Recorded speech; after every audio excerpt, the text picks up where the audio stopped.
friends, welcome to our second lecture of Indian Constitution. In previous lecture, we discussed about our syllabus topics, teaching scheme, and what are the importance of our syllabus of Indian Constitution in competitive examination. Okay. Now in today's lecture, we are going to discuss our first topic, which is meaning of constitution and constitutionalism. Okay. Now in today's lecture, meaning of Indian constitution, meaning of constitutionalism, and structure of Indian constitution we are going to discuss. Okay. Now first, what is the meaning of Indian Constitution, which is established in 26 January 1950? Okay. Okay. The exact definition is the Constitution is a document which consists of number of articles about the state, specifying how the state is to be constituted and what norms it should follow. Okay. In other words, you can say that one type of documents which consist of several legal rules. These legal rules are helps to politician in bonded manner. Okay. Now, what is constitution? Means આપણું સંવિધાન એટલે કે બંધારણ.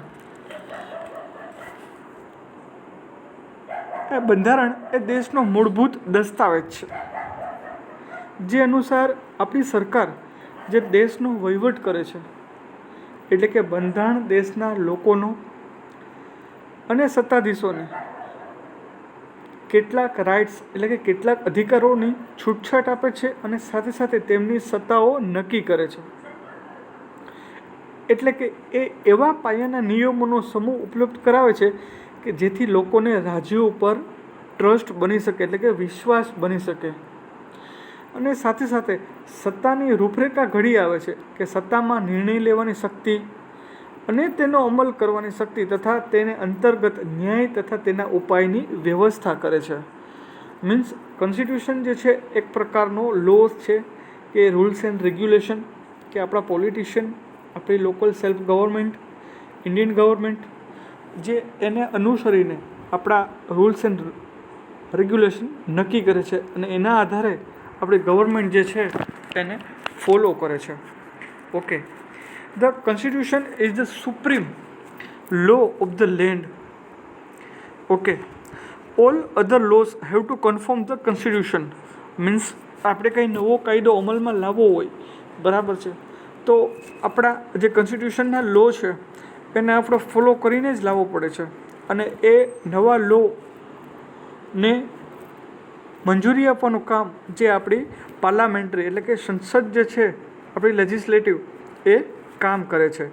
અથવા તો આપણા કાયદામાં સુધારો કે વધારો કરવો હોય તો એના માટે આપણી પાસે અલગ રૂલ્સ એન્ડ રેગ્યુલેશન આપેલા છે અને આપણી સંસદમાંથી ખરડો પસાર થાય અને એની સાથે રાષ્ટ્રપતિની મંજૂરી મળે ત્યારે જ એ ખરડો જે છે એ કાયદો બની શકે છે. Means all other laws have to confirm to the constitution, કે નવો કોઈ પણ કાયદો બનાવવો હશે તો ઇન્ડિયન કોન્સ્ટિટ્યુશન જે છે એના લોને ફોલો કરવો પડશે. Must have to follow this rules of Indian constitution.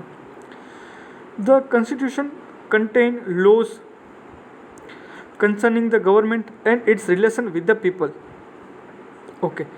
Means the constitution જે છે એ ગવર્મેન્ટ અને પીપલ ને કઈ રીતે સાંકળી રાખે છે, એની લિમિટેશન નક્કી કરે છે, એના કાયદા, એના અધિકાર, એ બધું જે છે એ ઇન્ડિયન કોન્સ્ટિટ્યુશનની અંદર છે.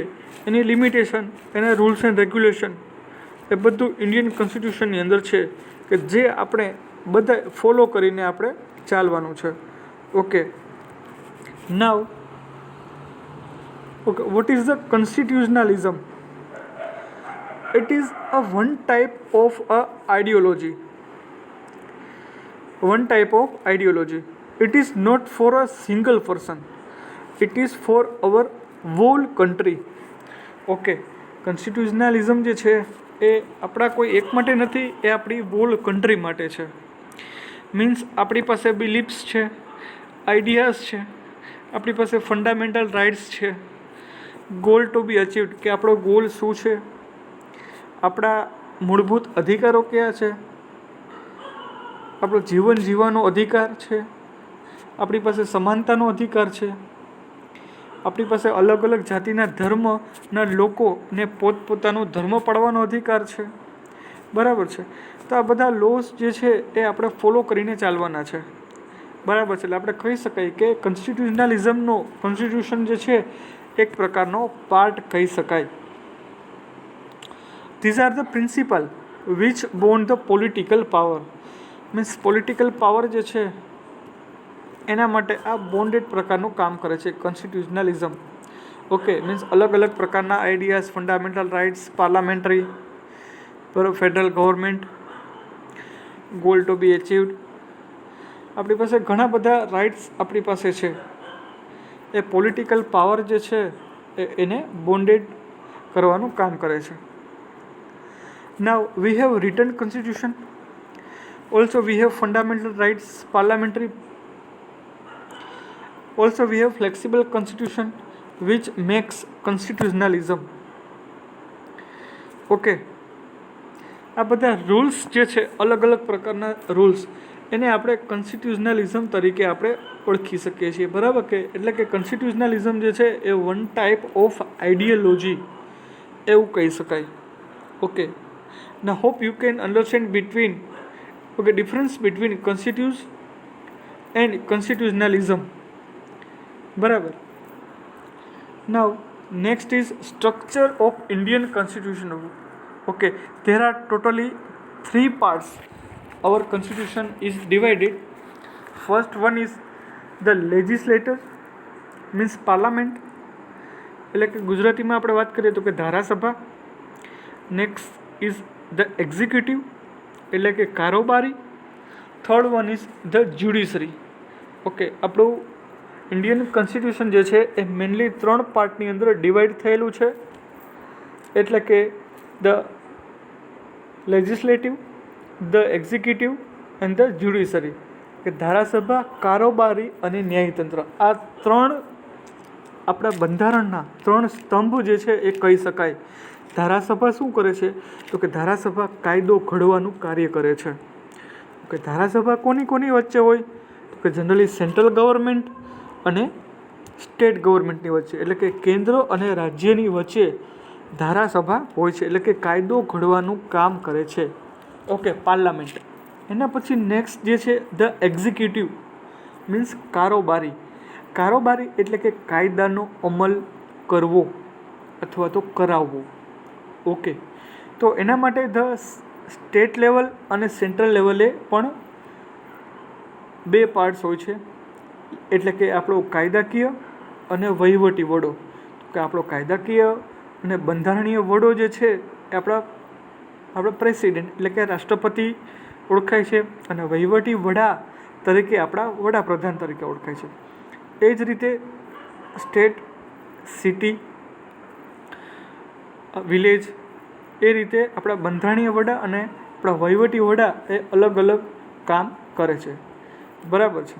દાખલા તરીકે ડિસ્ટ્રિક્ટ હોય તો એની વચ્ચે આપણે જિલ્લા પંચાયત પ્રમુખ હોય છે આપણા બંધારણીય વડા, અને વહીવટી વડા તરીકે આપણે DDO એટલે કે ડિસ્ટ્રિક્ટ ડેવલપમેન્ટ ઓફિસર એ આપણું કામ કરે છે. સપોઝ કે સ્ટેટ હોય તો સ્ટેટનો બંધારણીય વડો જે છે એ આપણા ગવર્નર એટલે કે રાજ્યપાલ ગણાય છે, અને વહીવટી વડા તરીકે મુખ્યમંત્રી એ આપણું કામ કરે છે.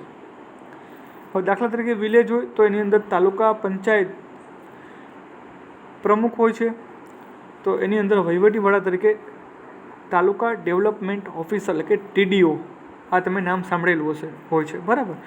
આ રીતે કારોબારીની અંદર એનું કાર્ય શું છે તો કે કાયદાનો અમલ કરવો, અને એની અંદર પાછા 2 પાર્ટ છે તો કે કાયદાકીય અને વહીવટી વડા. તો કાયદાકીય અને બંધારણીય વડા જે છે આપણા રાષ્ટ્રપતિ ગણાય છે, અને વહીવટી વડા આપણા વડાપ્રધાન ગણાય છે આપણા ઇન્ડિયા લેવલે. એના પછી ત્રીજો પાર્ટ છે તો કે ન્યાયતંત્ર. તો કે ન્યાયતંત્ર મીન્સ કે ન્યાયતંત્ર શું કરે છે, એનું વર્ક તો કે એ તપાસ કરે છે, મીન્સ ન્યાયની તપાસ કરે છે. અને એના માટે કેન્દ્ર અને રાજ્ય લેવલે એટલે કે સેન્ટ્રલ એન્ડ સ્ટેટ લેવલે બે પાર્ટ્સ હોય છે, એક તો સુપ્રીમ કોર્ટ અને બીજું જે છે તો કે હાઈકોર્ટ. આ રીતે કેન્દ્ર અને રાજ્ય વચ્ચે સુપ્રીમ કોર્ટ અને હાઈકોર્ટ જે છે એ ન્યાયતંત્રનું કામ કરે છે. એટલે કે આપણા બંધારણના 3 સ્તંભ ધારાસભા, કારોબારી અને ન્યાયતંત્ર, આ 3 જે છે એ આપણા મેઇન બંધારણના 3 સ્તંભ ગણાય છે. Means structure of Indian constitution એ ધારાસભા, કારોબારી અને ન્યાયતંત્ર, the legislative, the executive and the judiciary. Okay friends, in next lecture we studied about brief history of Indian Constitution. Okay, hope all of you can understand of this. Okay friends, thank you.